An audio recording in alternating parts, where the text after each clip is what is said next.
Let's go through my tips for dealing with fungus gnats. The best approach is of course prevention, so let's go through some of the things I do to avoid bringing fungus gnats into my house. Firstly is to shop at nurseries instead of big box stores. They usually treat for pests, have a better collection and just know more about plants in general. There's really no downside from going to your local nursery. Next tip is for soil. I opt for these smaller bags of soil in a thicker plastic instead of these big bags in a thinner plastic with lots of holes in them. They are often more expensive, but you're not going to come home with a gnat infestation. You can see them already all over these bags. This has nothing to do with the brand, it is just the style of bag is a breeding ground for gnats. I will often buy soil online instead, directly from the supplier. You will often get a better product in a completely sealed bag. This will stop gnats getting in and laying eggs in your soil. How you store your soil is also really important. You want to store it in a cool, dry place, never outside, because again, you are going to attract bugs which are going to breed in your soil. If it's in a wet, warm space, you may also be breeding spores and mold, which is not good for anyone's health. Next is I usually bottom water my houseplants. There are so many reasons why I prefer to bottom water my plants. Keeping my topsoil dry is definitely one of them. When you water from the top, you may get a fungus like this. This is one of the main things that attracts fungus gnats to your houseplants.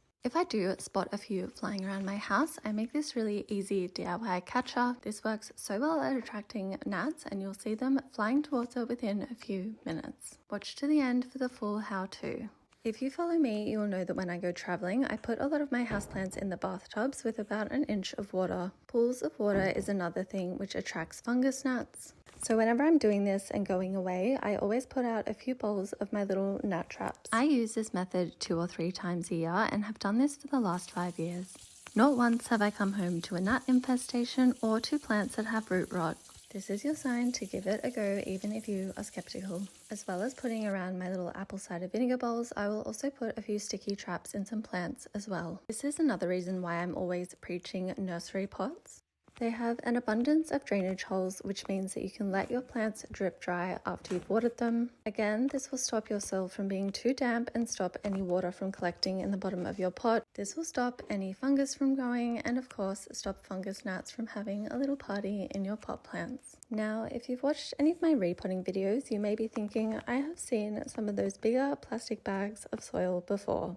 And you're right, you have. But again, these aren't from a big box store. I buy these directly from the supplier. This means that they have been stored correctly by experts who aren't just shoving it in the back of a truck or warehouse. I've never had any issues with this soil arriving damp and definitely never had any issues with pests. Investing in a good quality soil is so important. Your plants will thank you and it's also better for your health as well. Using soil that has been kept in a damp or hot environment can actually be very harmful for your health. I encourage you to look it up in your own time if you don't know what I'm talking about. Now that you've got happy and healthy plants and soil, let's go through how to make my apple cider vinegar gnat traps.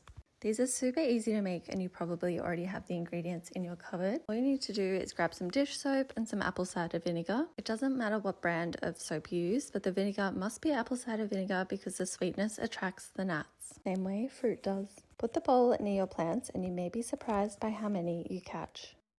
So I've warned you about the soil in big box stores, now let's talk about the plants. I tend to stay away from shops which don't sell plants as their main product. They often aren't cared for properly, and although you may bag a bargain, you may also bag a few pests. All of these plants, which are clearly covered in different infestations, I have seen for sale. Some pests are easy to spot, but others are not.